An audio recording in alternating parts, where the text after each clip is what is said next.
discuss quarterly, and kind of interesting. If you look in your agenda, the tough thing right now is just even trying to maintain our return on our yields. They just keep on dropping fractions by fractions, it seems like, every 3 months. Basically what they're saying to us is that there's no inflation, so the rates have been staying down, and they think they're going to at least stay down until at least September of this year, so until they meet financial Federal Reserve. So, on our financial report, I'd like to move to approve the report for month ending April 2015. Second. All right, we have a motion and a second to approve the treasurer's report. Any more discussion, comments? We have a roll call vote, please. Director Sorsabal?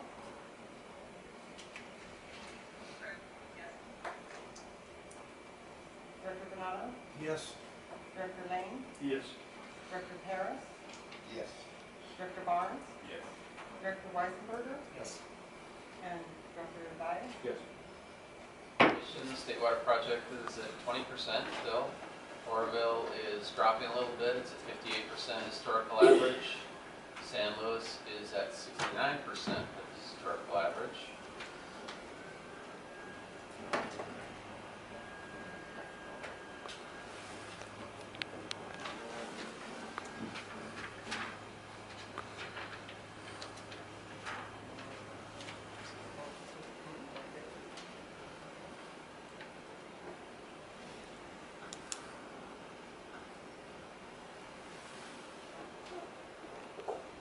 This is just adding a little drama to the presentation.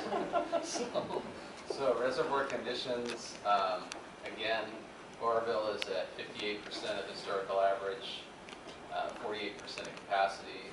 San Luis is at 69% of historical average and 69% of historical average and 59% of capacity. Yes? Why are they letting Pyramid and Cascade get so low? I thought those were our emergency supplies case emergencies. Yeah, in fact, they are. The vision is that those are terminal reservoir storage, and what you use those for is emergency outages. The canal was out of operation. When we signed the Monterey Amendment in 1994, it gave the contractors that are paying for those reservoirs a little more flexibility to basically borrow water out of those reservoirs, and it actually allocated how much they could borrow, and Metropolitan is kind of exercising that opportunity. So they're borrowing water out of those terminal reservoir systems. So are they, into their emergency storage a little bit? To some extent, but they're trying to balance the need for the water this year and an emergency outage. So that's why those are lower. Normally, yeah, in a normal year, those are topped off and kept topped off all the time. So it kind of shows what kind of situation Metropolitan is in, and they're borrowing water out of those reservoirs. Do those reservoirs affect our area? Not directly, because both of them are south, south of us. So San Luis is really the last big reservoir we have. Will the water main break? The water main breaks. I think not directly. I think Metropolitan factors all of these things in, what their water supply situation is, what's going on with their infrastructure. In the past, I'm not sure they've ever borrowed water out of those terminal reservoirs before that I can remember. But this year, they started last year, started to exercise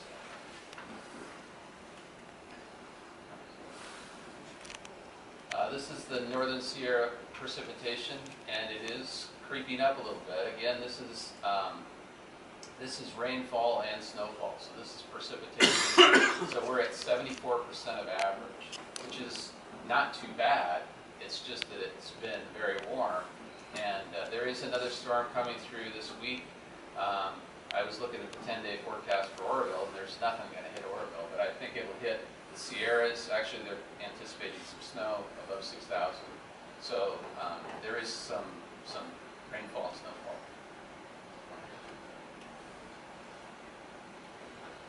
Yes, yeah. So we still have a chance of getting the historical average. There's a chance. You know, and again, it's coming in rain rather than snow this year. You know, 77, 76, 77, those are the driest years. You can see that the precipitation, they didn't get any snow or rain.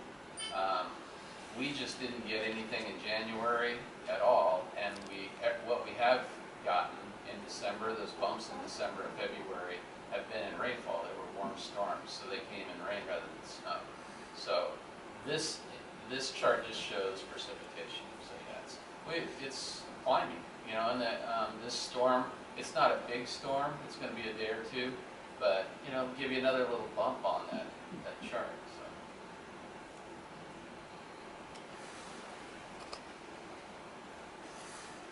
I'll go ahead and move on to Oroville storage is the next chart, and it just shows a slight decline. They're actually taking water out of Oroville now for fish releases and downstream water right holders. They did reduce water right holders on the Feather River to 50% of their settlement amount, and they're going to aggressively go after Delta water right holders this year to stop any illegal diversions. But that's what's reducing Oroville at this point is in-stream flow and water right releases. Next chart I have is for San Luis, and it also shows a kind of a declining curve there. The dark blue is ours. It's kind of what you've seen before. It's continuing that same pattern. To give you a little update on operations, Quartz Hill is at 12 MGD. Roseman is off right now. East side is at 3 MGD. Both of those are up just slightly from the last board meeting. Palmdale water connection is off, and we've got 1,300 gallons per minute going into the aqueduct at 96th Street, and we are pumping the west side bank at 13.5 MGD. Dan, are there any plans to start up the Roseman plant in the near future? We're looking at the reservoir has been completed out there, and we're looking at, we're filling up the west feeder now, probably this Friday, next Monday at the latest, and Roseman will be back online. With water from the west feeder? Water from the ag wells feeding the west feeder. Just ag well, no surface water?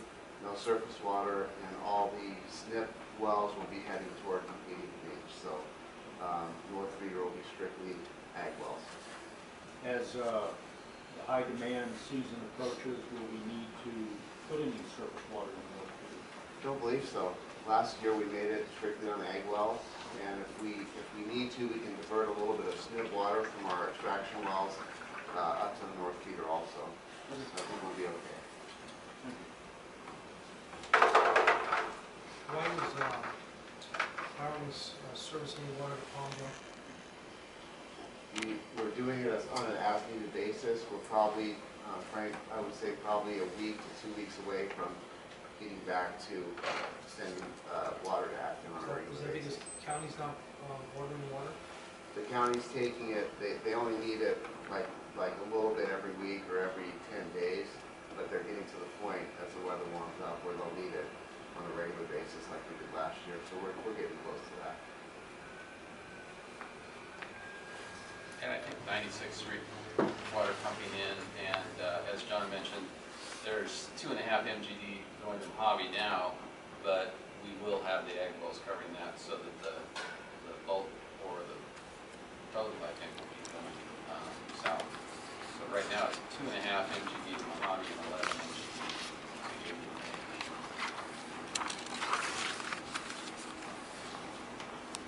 Water quality remains good. We are going to take some THM samples next week, so we'll be getting some results there.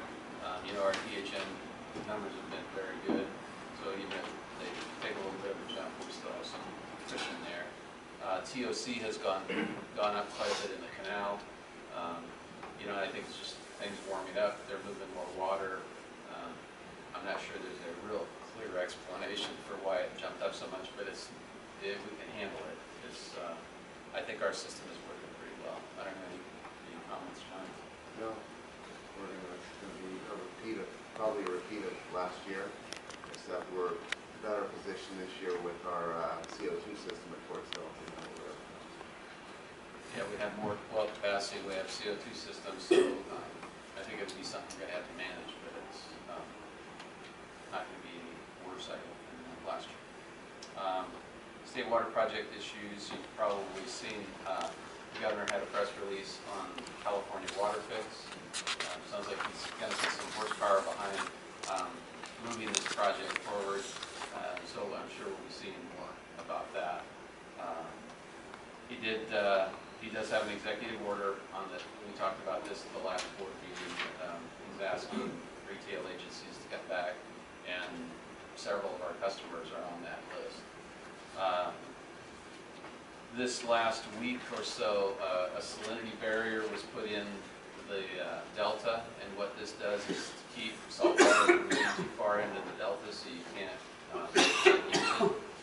They've done this in the past, and these are temporary barriers. They're temporary rock barriers that they drop in place, and then they extract them later. But basically, they have a barge with a whole lot of rock and so forth, and drop it in the channel, and it keeps the salt water from getting in too far. It's about a $12 million effort to put the barrier in, and another $15 million to take it out in November. This is supposed to be paid for by cropping or drought funds. So, but yeah, they've done this before. They put it in for salinity, and then they have to take it out for fish. Just to give you a little bit of a heads up, there is a global climate summit in Paris, and I think it's in December. And are you going?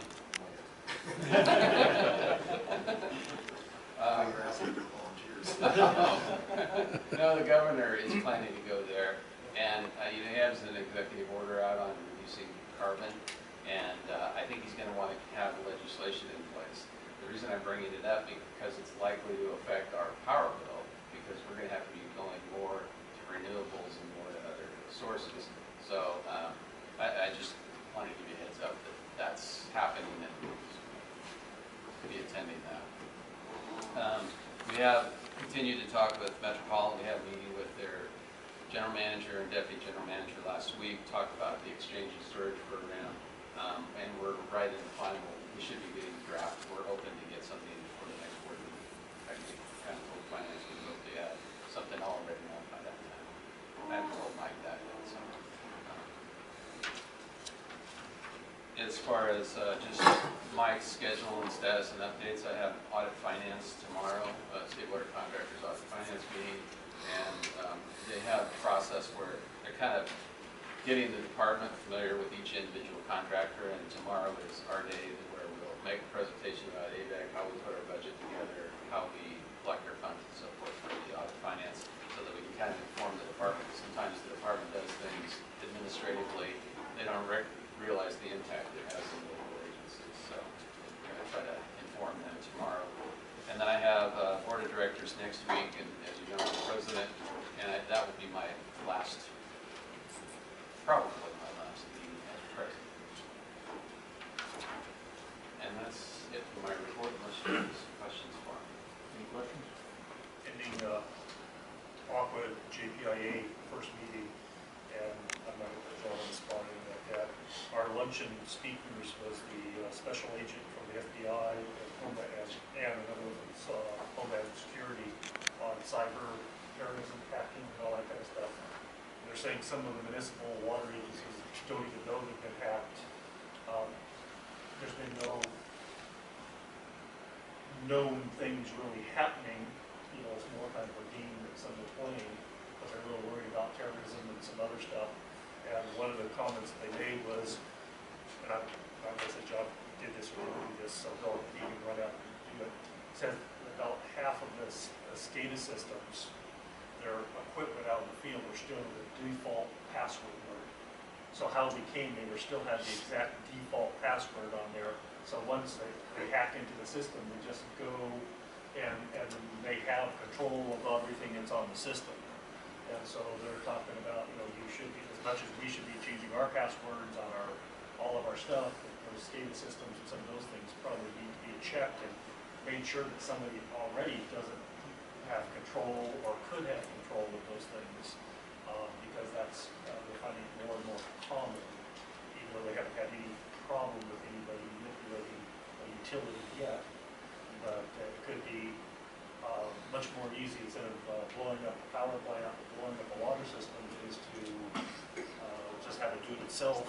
Like take a bomb, but just do it yourself by the internet and talk to the system and have the system basically shut down or destruct itself. So we probably as an agency need to make sure that our systems are checked. Of course, when you're all finished listening to them, it's kind of like, well, we can do all that,